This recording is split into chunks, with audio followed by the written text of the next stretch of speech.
സ്വാഗതം. എല്ലാ ആനക്രാന്തന്മാരും ഉത്സവപ്രേമികളും കണി കണ്ടുണരാൻ കുറിക്കുന്ന ഗജവീരനാണ് ശ്രീനിവാസൻ.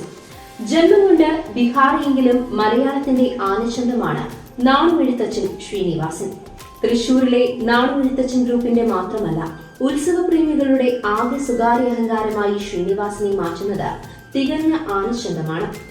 സോൺപൂർ മേളയിൽ നിന്ന് 7ാം വയസ്സിൽ എറണാകുളത്തെ വിശ്വനാഥ സേനാനിയാണ് ശ്രീനിവാസൻ എന്ന ആനക്കുട്ടിയെ കേരളത്തിലേക്ക് കൊണ്ടുവരുന്നത്.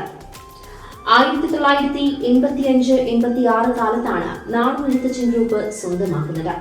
നല്ല ആനയ്ക്ക് 3/4 ലക്ഷത്തിനടുത്ത് വിലയുണ്ടായിരുന്ന കാലത്ത് 2 ലക്ഷത്തോളം മോഹവില കൊടുത്താണ് ശ്രീനിവാസനെ നാണുമെഴുത്തച്ഛൻ ഗ്രൂപ്പ് സ്വന്തമാക്കിയത്.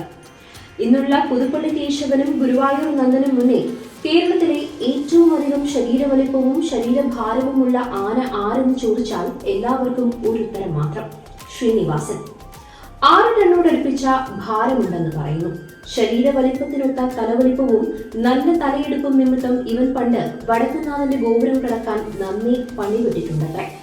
സാധാരണ ആനകൾക്ക് ഒരു കോൽ 2 വിരൽ വലിപ്പമുള്ള തലയ്ക്കെട്ടാണ് പതിവ്.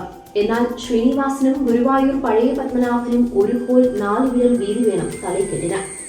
ശ്രീനിവാസനെ എഴുന്നള്ളിക്കുമ്പോൾ ഈ വലിപ്പമുള്ള ചൂരപ്പൊളി തലയ്ക്കെട്ടോ അതല്ലെങ്കിൽ നാഗപടം തലയ്ക്കെട്ടോ അണിയിച്ചാലേ ഭംഗി എഴുത്തറിയും.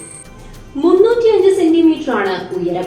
നിലത്ത് ഒരു മടക്കെങ്കിലുമുള്ള ഇഴഞ്ഞ തുമ്പി, വലിയ ചെവികൾ, നീണ്ടവാൽ, ഊർജ്ജം നിറഞ്ഞ ചലനങ്ങൾ, ഇതൊക്കെ ശ്രീനിവാസന്റെ പ്രത്യേകതകളാണ്. ലക്ഷണത്തിനുമായി 18 നഖങ്ങളുമുണ്ട്.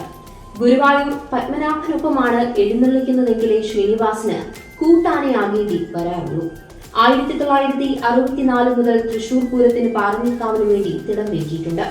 പാറമേക്കാവ് പരമേശ്വരൻ ഉണ്ടായിരുന്നപ്പോൾ തന്നെ പകൽപൂരം തെക്കോട്ടിറക്കത്തിന് തിടംപേറ്റാനായ പെരുമയും ശ്രീനിവാസനുണ്ട്. 1993 മുതൽ പൂരം സമയത്ത് മതപ്പാടിലാകുന്നതിനെ തുടർന്ന് എഴുന്നള്ളിച്ചിട്ടില്ല. തൃശൂർ പൂരം കൂടാതെ ഉത്രാളിക്കാവ്, ആറാട്ടുപുഴ, തൃപ്പൂണിത്തുറ, വൈക്കം, നെന്മാറ തുടങ്ങി പ്രശസ്തമായ എല്ലാ ഉത്സവങ്ങൾക്കും തിടംപേറ്റിയിട്ടുണ്ട് ശ്രീനി. ഡൽഹി ഏഷ്യാഡിലും പങ്കെടുത്തിട്ടുണ്ട് ശ്രീനിവാസൻ. വാദസംബന്ധമായ അസുഖത്തെ തുടർന്ന് ആന ചെരിയുന്നത് 70 വയസ്സ് കണക്കാക്കിയിരുന്നു. വീഡിയോ ഇഷ്ടപ്പെട്ടാൽ ലൈക്ക് ചെയ്യുക, ഷെയർ ചെയ്യുക. നമ്മുടെ നാട്ടിലെ നമ്മുടെ വാർത്തകൾ അറിയാൻ DN24 സബ്സ്ക്രൈബ് ചെയ്യുക.